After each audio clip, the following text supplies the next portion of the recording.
Ginawa ni Shaira yon? Alam mo, impacta talaga yung babaeng yan, ha? Kapatid ng demonyo. Kamusta si Tori? Masama pa rin ang loob. Awang-awa na ako sa anak ko. Para namang walang halaga sa ama niya yung bata. Niyaan niya lang naharangan kami ni Shaira ng ganun. Dapat akong sinama mo eh. Tingnan natin kung hindi ko pinalipad lahat ng urinals dyan sa mukha niya.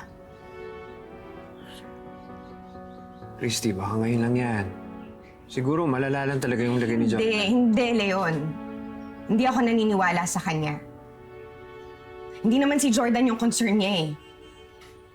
Sarili niya lang. Ano kinaya niyang tratuhin ng ganun yung anak ko? Hindi ako papayag. Oo. May appointment tayo ngayon sa abogado. Christy, sandali. Di ba kakausapin natin ngayon yung coordinator? Alam ko, tinawagan ko na siya at nagpa-reschedule na ako. Malapit na yung kasal natin. Ilang linggo na lang. Ngayon alam ko, maayos ko rin ang lahat. Pero sa ngayon, kailangan ko munang gawa ng paraan to.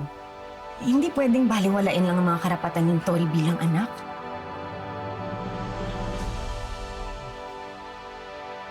I agree.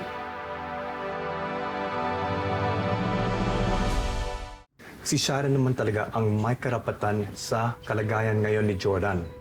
Lalo na hindi siya healthy and he's not strong enough to defend himself.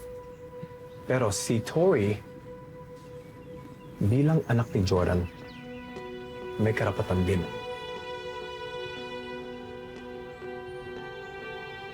Attorney, kasi child abuse na yung ginawa ni Shaira nung pinagtabuyan niya yung anak ko eh.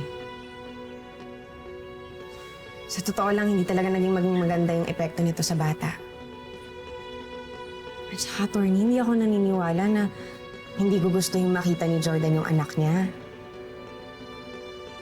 Do you want to file a case against her?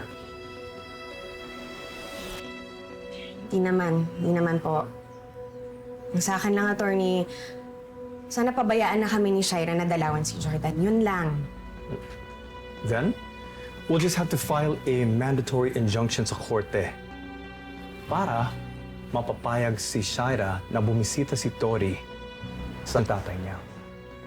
At dahil menor de edad siya, kakailanganin niya ng guardian.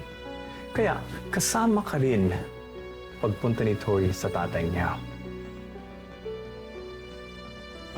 Attorney, ganong katagal yung pagpapile niyan? Mabilis lang to. Baka bukas din, makakakuha na tayo ng court order. Salamat. You're very welcome. Let me take care of it. I'll do my thing.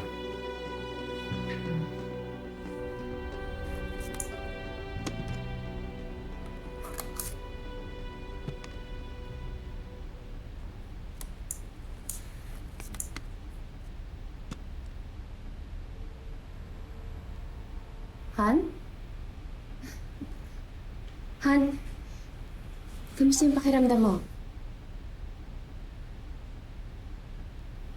Ano nangyari sa akin? Sabi ng doktor, okay ka na daw kaso hindi mo pa pwedeng igalaw yung binti mo para mag-heal agad yung sugat at saka yung pilay.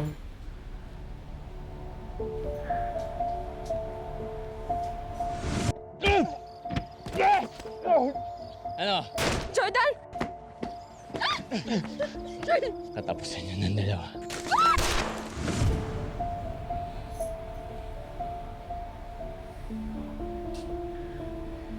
Siya nakadad. Patay na ba siya nakadad? Sabi ng mga pulis, wala na daw sila. Nagkaroon din ng hustisya ang pagkamatay ni Jeff. Buti na lang talaga dumating ako sa tamang oras para iligtas ka, Han. Ginawa ko lahat, Jordan. Para mabuhay ka. Para mabalik kita dito.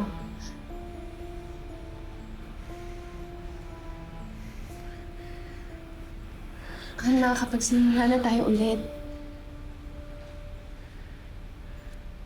Nakita ko si Christy. Nandun din siya sa may gubat. Kasama ba siya sa nagligtas sa akin? Yes, pero Hana ko pa rin yung nag-spearhead at saka nagplano ng lahat ng yun. Parang sumama lang sila. Nasaan siya? Gusto kong makausap si Christy. Tumaan siya kahapon, pero sabi niya, may kailangan daw siya gawin. Pinaplano niya na kasi yung kasal nila ni Leon, kaya ako daw muna yung bahala sa'yo. Which is, tama naman siya kasi ako naman yung asawa mo. Tatanawin ko na utang na loob tong ginawa mo pagligtas sa akin. Pero tayo, hindi na tayo pwede.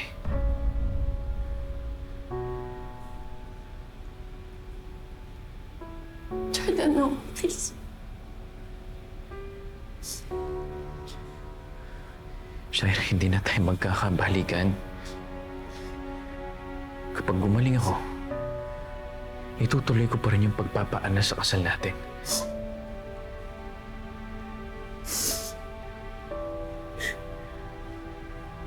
Hindi mo na ba ako kahit patawarin?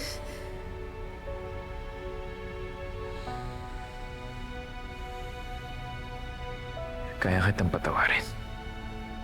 O yun naman pala eh. Pero yun lang ang kaya kong ibigay sa'yo.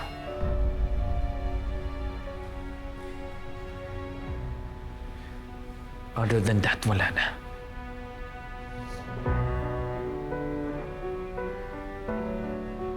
Paano ako? Paano kami ni Junior? Hindi ko pababayaan si Junior. Hindi ko pababayaan ang anak ni Jeff. Pero tayo tapos na. Sana maging malinaw sa'yo yun.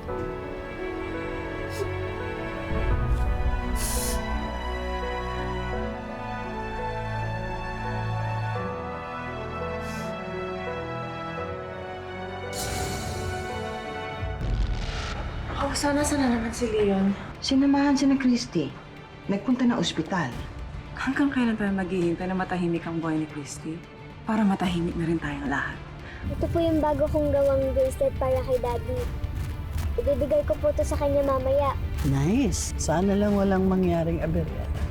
Paalisin niyo na ako dito! Gusto ko lang umalis dito! Ano ba? Ano yan? Ano ba? Kailangan mailabas na natin dito si Jordan. And samantalahin natin itong pagkakataon na to habang sedated pa siya. Na-discharge na po si Mr. Jordan Manansala. Kailan siya na-discharge? Wala ka nang magagawa kasi sa akin ka niya. And this time, I'll make sure na hindi mo na makikita si Christy.